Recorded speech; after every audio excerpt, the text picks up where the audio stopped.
नमस्कार दोस्तों, पिछले चैप्टर में हमने बात की थी 12 भावों की और उनको समझने का प्रयत्न किया था कि 12 भाव के स्वामी कौन हैं, भाव कैसे काउंट किए जाते हैं और भाव की संख्या कैसे निकाली जाती है। मैंने आपको बताया था कि प्रथम भाव जो है, जिसको फर्स्ट हाउस भी कहते हैं, प्रथम घर भी कहेंगे, लग्न भी कहेंगे। तो लग्न किन किन चीज़ों को प्रदर्शित करेगा जिससे हम आकलन अनुमान लगाते हैं। सेकंड हाउस जो होगा उनसे किन चीज़ों का आकलन किया जा सकता है। थर्ड हाउस से किन चीज़ों का किया जा सकता है। फोर्थ हाउस से किसका किया जा सकता है। तो फोर्थ हाउस तक मैंने आपको डिटेल में समझाया था। आज मैं बता रहा हूँ आपको फिफ्थ हाउस से आगे का। पंचम हाउस जो होगा, पांचवा घर जो होगा, देखिए यहाँ 1 2 3 4 5 नंबर डले हुए हैं। मैंने आपको पहले भी बताया था कि पाराशरी पद्धति से या भृगु संहिता से या लाल किताब से, किसी से भी आप स्टडी करते हैं या केपी मेथड से स्टडी करते हैं, तो सभी में घरों की संख्या, घर का जो मुख्य नंबर होगा वो यही होगा। यहाँ जो नंबर 1 डला हुआ है ये प्रथम घर या फर्स्ट हाउस ही कहलाएगा, जो कि लग्न का होगा। और जहाँ दूसरा डला है वो दूसरा, तीसरा, चौथा, पांचवा। तो ये नंबर किसी भी स्थिति में चेंज नहीं होते। जब हम भाव के साथ राशियों पे जाते हैं या भावों के साथ जब हम उन चीज़ों को अध्ययन करते हैं कि कौन कौन सी राशि किन किन राशियों के साथ में मुख्य रूप से कार्य करती हैं, तब वहाँ पर ये कंडीशन ये पृथक रूप से अलग होता है।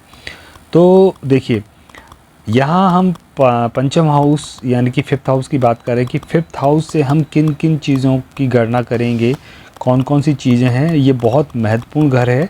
पिछले वीडियो मैंने आपको बताया था कि 1 5 9 ये एक त्रिकोण है और 1 4 7 10 ये केंद्र कहलाते हैं। केंद्र का कारण भी मैंने आपको बताया था कि लग्न जो है वो शरीर है, 4 नंबर फोर्थ हाउस यानी कि ये सुख, सेवन्थ हाउस यानी कि ये स्पाउस यानी कि पत्नी से संबंधित घर होगा, और 10वां घर कर्म यानी कि आपके कार्य से संबंधित होगा। तो शरीर है, सुख है, सुख का चौथे से चौथा होने की वजह से पत्नी का घर जो है, तो सुख में भागीदारी पत्नी की होगी।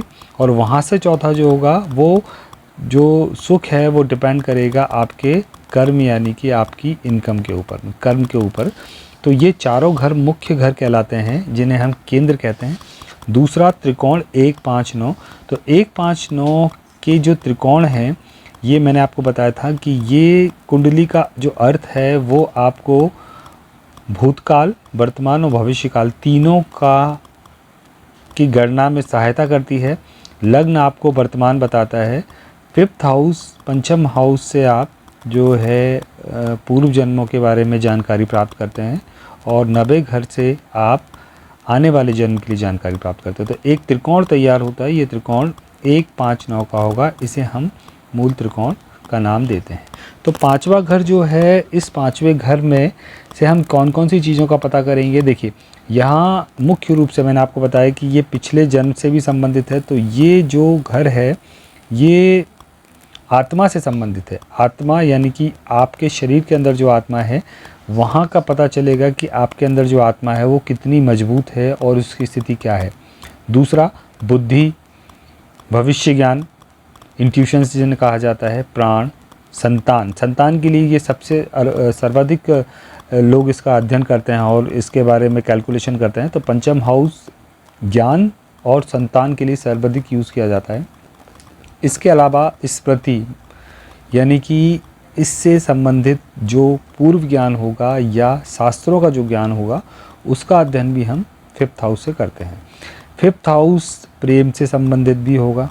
तो इसकी कंडीशन को यहाँ भी मेजर किया जाता है कि ये फिफ्थ हाउस की कंडीशन यानी कि जीवन में प्रेम की स्थिति कैसी होगी। अगर फिफ्थ हाउस सेवन्थ हाउस के साथ में किसी तरह का कोई युति में जाता है, तो विवाह से संबंधित प्रेम या प्रेम से संबंधित विवाह की संभावनाएं भी बन जाती हैं।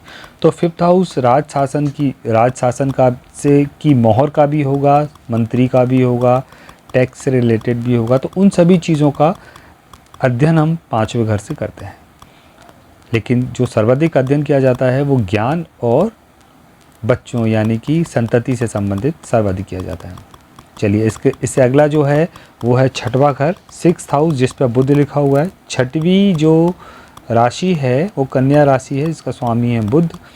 6th हाउस भी काफ़ी महत्वपूर्ण है, हालांकि ये मूल त्रिकोण में या केंद्र में नहीं है, लेकिन छठवें घर को से लोग काफ़ी भयभीत होते हैं। देखिए काफ़ी ज्योतिष आचार्य जो हैं वो 6th हाउस 8th हाउस, ये देखिए 6th हाउस को 8th हाउस को 6th को 8th हाउस को और 12th हाउस को यानी 12वें घर को काफ़ी अशुभ मानते हैं। वो कहते हैं कि ये जो 3 घर हैं इनको ये अगर कुंडली में ख़राब हैं, निश्चित तौर पे ख़राब ही माने जाते हैं, तो कुंडली काफ़ी अधिक रूप से बेकार हो जाती है। अब पहले हम ये जानते हैं कि 6th हाउस का संबंध किन चीज़ों से है। तो 6th हाउस का संबंध होता है, ये 3 चीज़ें सबसे महत्वपूर्ण हैं। यहाँ है रोग, रिपु और ऋण, यानी कि कर्जा। कोई भी कर्जे का अध्ययन हमें करना है, कोई व्यक्ति कितने कर्जे में दबा हुआ है, तो वो उसका अध्ययन हम 6th हाउस की कंडीशन से करेंगे कि 6th हाउस की कंडीशन कितनी मजबूत है। ये पाप कर्तरी योग में के साथ में जुड़ा हुआ। देखिए कभी भी एक फैक्टर के आधार पर ये नहीं बताया जा सकता कि स्थिति क्या होगी। सारे फैक्टरों का ये एक प्रकार का साइंस है, जहाँ सारे फैक्टरों को रखने के बाद ये निकालते हैं कि कितना परसेंटेज या क्या कितना प्रतिशत है जो कि या तो ख़राब है या अच्छे की कंडीशन में होगा। तो कई ज्योतिष आचार्य जो होते हैं वो केवल इस स्थिति को देखें कि अच्छा 6th हाउस में ये ग्रह बैठा हुआ है तो शायद ये कंडीशन आपकी इतनी बुरी होगी। तो इतनी आसानी से इसका अध्ययन नहीं किया जा सकता। 6th हाउस के लिए आपको 6th हाउस का स्वामी, 6th हाउस की कंडीशन, जो 6th हाउस का स्वामी होगा वो किस जगह जाके बैठा हुआ है, अपने मित्र के साथ बैठा हुआ है या अपने शत्रु के साथ बैठा हुआ है या पाप कर्तरी योग में बैठा हुआ है या कोई पाप ग्रह उसको देख रहा है। तो बहुत सारे फैक्टर्स होंगे जिसके आधार पर उसके बल को हम निकालेंगे। देखिए अगले अध्याय में हम पढ़ेंगे कि जो ग्रह होते हैं उनके बल जो हैं वो कैसे निकाले जाते हैं। जो ग्रह जितना अधिक बलवान होगा उसका प्रभाव कुंडली में उतना ही अधिक होगा। और मान लीजिए कोई ग्रह बलहीन है तो अच्छा होने के बावजूद ही वो उतना अच्छा प्रभाव नहीं दे पाएगा क्योंकि उसके पास बल नहीं है। और अगर कोई पाप ग्रह अधिक बलवान है तो निश्चित तौर पे वो कुंडली में कुछ ग्रहों पर या कुछ भावों पर अपना नकारात्मक प्रभाव डालेगा, जो कि लाइफ में जीवन में परेशानी का कारण बनेगी। तो 6th हाउस का जो स्वामी होगा, 6th हाउस का मूल स्वामी जो है वो कारक जो है वो बुध होगा, क्योंकि 6 नंबर की राशि है और इस 6 नंबर की राशि में का स्वामी बुध है कन्या राशि के लिए। अब इसमें हम कर्जे से संबंधित, अस्त्र से संबंधित, चोरी जो घर में या किसी भी चीज़ से संबंधित चोरी होगी वो 6th हाउस पर देखते हैं। चोट से संबंधित चीज़ें, जीवन में कितनी चोट लगेंगी या कब लगेंगी उसका अध्ययन भी 6th हाउस या उसके लॉर्ड से करेंगे। रोग, शत्रु, जाति, जो भाई आपस में या मान लीजिए जो दोस्त बनकर आते हैं और दुश्मन होते हैं उसका अध्ययन भी 6th हाउस से ही किया जाता है। दुष्ट कर्म का अध्ययन, पाप, भय, अपमान, इन सभी चीज़ों का अध्ययन 6वें घर से किया जाएगा। लेकिन 6वां घर इन सभी चीज़ों के लिए रिस्पॉन्सिबल होगा और वो सारे तथ्य जो मैंने आपको बताए हैं कि भाव की कंडीशन, उसकी स्थिति यह बताएगी कि यह घर की मजबूती कितनी अधिक है या आप अधिक शक्तिशाली रूप से जीवन यापन करेंगे या शत्रु आपके ऊपर ज़्यादा हावी रहेंगे। चलिए 6th हाउस, इसीलिए ये बहुत अधिक महत्वपूर्ण हो जाता है कि मान लीजिए कि जीवन में शत्रु ज़्यादा हावी हैं तो जीवन वैसे ही काफ़ी हद तक तहस नहस हो जाता है। और अगर मान लीजिए कि आपका ये ग्रह मजबूत है, आपका ये घर भाव मजबूत है, इसका भाव स्वामी मजबूत है, तो फिर ये होता है कि कोई शत्रु आपका कुछ बिगाड़ नहीं पाते, आप कुछ भी करते हैं और बड़ी आसानी के साथ में वहाँ से निकल जाते हैं। 7th हाउस देखिए 12 की 12 घर इतनी अधिक जानकारी, इतनी अधिक गणनाओं को लेकर चलते हैं कि हम उनमें सेपरेट करते हैं कि हमारी रिक्वायरमेंट के हिसाब से हम उसको बाहर कर लेते हैं। तो जो 7th हाउस है वो 7th हाउस मैंने आपको बताया है कि स्पाउस से संबंध यानी कि पत्नी से संबंधित है। पत्नी जो है वो जीवन में बहुत महत्वपूर्ण हो जाती है क्योंकि आपकी लाइफ का बहुत सारा भाग जो है वो पत्नी के द्वारा निर्धारित किया जाता है। यदि ये घर अच्छा है तो जीवन सुख में निश्चित तौर पर हो जाता है, और अगर ये भाव खराब है या कहीं से दूषित है या कहीं से पीड़ित है या उसमें किसी तरह की कोई परेशानी है, तो फिर वो घर यानी कि जो शादीशुदा ज़िंदगी है वो काफ़ी रूप से कठिन हो जाएगी, परेशानी में हो जाएगी। तो 7th हाउस पार्टनरशिप से भी संबंधित होगा, प्रेम विवाह से संबंधित है। अगर ये पंचम के साथ में युति बनाएगा तो प्रेम विवाह से संबंधित भी हो जाएगा। ये काम वासनाओं से संबंधित होगा, मद से संबंधित हो जाएगा, ये मार्ग से संबंधित हो जाएगा, जनता से संबंधित है, पति पत्नी के विचारों से संबंधित है। तो हम यहाँ कई सारी चीज़ों का अध्ययन करते हैं। देखिए, ये एक विशेष बात हो जाती है कि जब 7 नंबर पूरी कुंडली में हम मानते हैं कि 1 नंबर जो है यहाँ पर सूर्य उदय होता है, तो निश्चित तौर पर जब ये 7वें घर में आएगा तो यहाँ पर आके सूर्य अस्त हो जाता है। तो सूर्य का बल इस घर में काफ़ी कम हो जाता है। ये देखिए, सूर्य यहाँ से यहाँ, इसको हम उदय बोलते हैं, इसको हम अस्त बोलते हैं। तो 7वें नंबर पे जाके सूर्य नीच राशि में अपनी में चले जाते हैं, यानी कि नीच के हो जाते हैं, अपने बल को खो देते हैं, और शनि यहाँ प्रभावशाली हो जाते हैं। तो ये जो घर होगा, ये घर दाम्पत्य के लिए और पार्टनरशिप के लिए बहुत इम्पोर्टेंट है। लाइफ की सबसे बड़ी पार्टनरशिप शायद दाम्पत्य ही होगी, क्योंकि पति पत्नी के बीच में अगर पार्टनरशिप अच्छी है तो फिर जीवन सुखमय हो जाता है। पहला, चौथा, 7वां और 10वां, ये इसीलिए चारों घर इतने अधिक महत्वपूर्ण हो जाते हैं कि अगर ये चारों ठीक हैं तो फिर लाइफ काफ़ी खुशहाल हो जाएगी। चलिए अगले पे चलते हैं। 8वां, अष्टम हाउस, 8वां घर, इसका स्वामी 8 नंबर का स्वामी मंगल, यानी कि जो वृश्चिक राशि है, वृश्चिक राशि अष्टम का स्वामी होने की वजह से यहाँ मंगल का प्रभाव काफ़ी अधिक हो जाता है। ये आयु का भी घर है। यहाँ पर आयु की गणना की जाती है कि व्यक्ति की आयु लगभग कितनी होगी। कई ज्योतिषाचार्य जो हैं वो इसको मृत्यु का घर कहते हैं। देखिए, मृत्यु का घर होना एक अलग बात है और आयु का होना एक अलग बात है। ये आयु का घर है, यहाँ से ये विचार किया जाएगा कि व्यक्ति की आयु कितनी है। वही सारे बिंदु यहाँ पर भी अध्ययन करने पड़ेंगे कि इस भाव की स्थिति कैसी है, इस भाव में कितना बल है, इसके स्वामी के पास कितना बल है, वो किसके साथ युति में बैठा हुआ है, उस पर किसकी दृष्टि है, आप कर्तरी ग्रह कंडीशन योग में है या शुभ कर्तरी योग में है। तो बहुत सारे उन सारे फैक्टरों को कैलकुलेट करने के बाद हम ये निकालते हैं कि इस हाउस की, इस घर की स्थिति लगभग कैसी होगी। देखिए, अब इसमें दूसरी बात यह आ जाती है, कुंडली जो शब्द मैंने आपको बताया था, कुंडली का अर्थ है चक्र। चक्र का अर्थ है अगर आप ऊपर जाते हैं तो जो नीचे वाला हिस्सा है वो उसके अपोजिट हो जाता है, और अगर आप नीचे वाले हिस्से को ऊपर मानते हैं तो फिर जो ऊपर वाला हिस्सा है वो नीचे हो जाता है। तो देखिए, यहाँ पर जो 7th हाउस है, 7वां घर है, ये पत्नी का घर हो गया, और जो पत्नी का घर होने के बाद जो अष्टम हाउस है, 8वां घर है, 8th हाउस है, ये पत्नी का सौभाग्य हो गया, यानी कि पति की आयु हो गया, क्योंकि पहले ये 7 का दूसरा यानी कि 8वां, तो ये पत्नी का सौभाग्य, पति का जीवित रहना, यानी कि पति की आयु।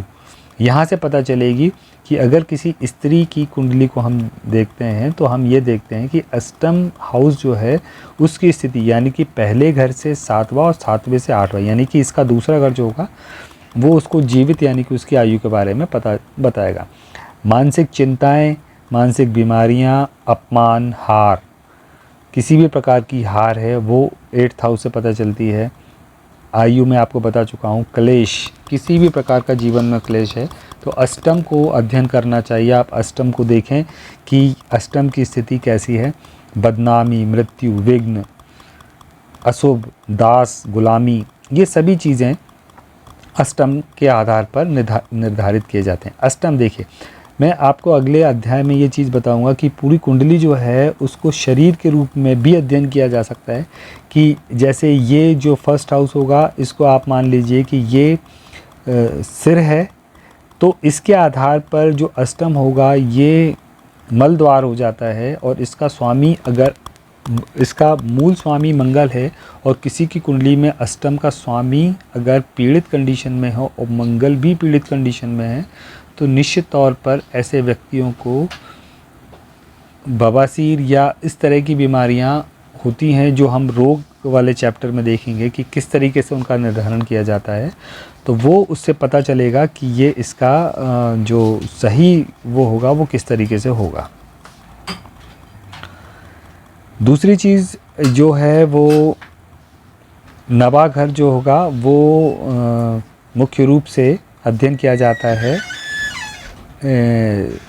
मंदिर के लिए, भाग्य के लिए, पिता के लिए। कई कुंडलियों के हिसाब से, कई ज्योतिषाचार्यों के हिसाब से नवे घर को पिता के लिए काउंट किया जाता है, सत्कर्म के लिए नवे घर का अध्ययन किया जाता है, पौत्र के लिए, उत्तम वंश के लिए, कई सारी चीज़ें हैं। हालांकि इसको शुभ ग्रह माना जाता है, शुभ भाव माना जाता है। तो इससे ये काफ़ी हद तक दक्षिण में इसका काफ़ी अधिक प्रचलन है कि पिता का विचार नवे घर से किया जाता है, जबकि नॉर्थ में जो है वो 10वें घर से हम पिता का विचार करते हैं। भाग्य है, इसका स्वामी मुख्य रूप से जो होगा वो गुरु हैं। अगर किसी की कुंडली में गुरु की स्थिति अच्छी है तो मान लीजिए कि उसका भाग्य काफ़ी हद तक प्रबल कंडीशन में होगा, और अगर गुरु की कंडीशन अच्छी नहीं है तो भाग्य में कहीं ना कहीं दोष उत्पन्न हो जाएगा। हालांकि उन सभी बिंदुओं को भी विचार करना पड़ेगा कि नवे भाव की स्थिति, उनके स्वामी की स्थिति, उनके साथ और जितनी भी कंडीशन है, उनके पास 6 प्रकार के बल जो हैं वो उन बलों में कितना अधिक बलवान है या कम बलवान है, तो वो हम अध्ययन करेंगे। इसके बाद जो आता है वो आता है 10वां घर। 10वें घर का अध्ययन सर्वाधिक जो किया जाता है वो किया जाता है कर्म भाव के लिए, व्यापार के लिए। यहाँ से इज्जत यानी कि जो आपको सम्मान मिलता है वो यहाँ से आएगा। जय, यश, जीविका का उपाय, कार्य में रुचि, सदाचार, गमन, हुकूमत, गुण, आकाश, इन सभी का अध्ययन 10वें भाव से किया जाएगा। 10वां भाव 1, 4, 7, 10 काफ़ी महत्वपूर्ण। लग्न, शरीर, सुख, पत्नी और व्यापार यानी कि कर्म, यानी कि बिजनेस, जो भी है बिजनेस करते हैं, जॉब करते हैं, मतलब कर्म करते हैं। यहाँ से पैसा का जो कर्म है जिससे यहाँ से पैसा जनरेट होने की कंडीशन बनेगी, और 11वें घर से हम इसको कैलकुलेट करेंगे।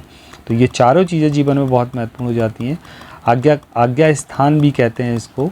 तो 10वें घर से हम मुख्य रूप से कर्म से संबंधित, और व्यक्ति किस तरह का काम करेगा और उसका व्यापार होगा या उसका जॉब होगा, वो सारी चीज़ों का अध्ययन 10वें घर से किया जाता है। 10वें घर में की जो राशि है 10 नंबर वो मकर राशि शनि की है। तो चूँकि मंगल इसमें प्रबल हो जाते हैं यानी कि उच्च के हो जाते हैं, तो मंगल की कंडीशन यहाँ पर काफ़ी मजबूत होती है। अगर मंगल किसी कुंडली में 10वें घर में बैठे हुए हैं तो वो निश्चित तौर पे उस व्यक्ति के पास काफ़ी अधिक बल होगा। चलिए अब चलते हैं 11वें भाव पर। 11वां भाव 10वें घर का लाभ जो है वो 11वां भाव होगा। तो 11वां भाव जो है वो लाभ का है, वो आमदनी का है, प्राप्ति का है, आवागमन का है, सिद्धि है, वैभव है, धन ऐश्वर्य है, कल्याण है, प्रशंसा है, बड़ा भाई है, बड़ा भाई बड़ी बहन जो भी है। इसमें बायां कान को भी यहाँ से कैलकुलेट कर लेते हैं, सरसता है, अच्छी खबर है। ये सारे बिंदुओं का अध्ययन हम 11वें भाव से करते हैं।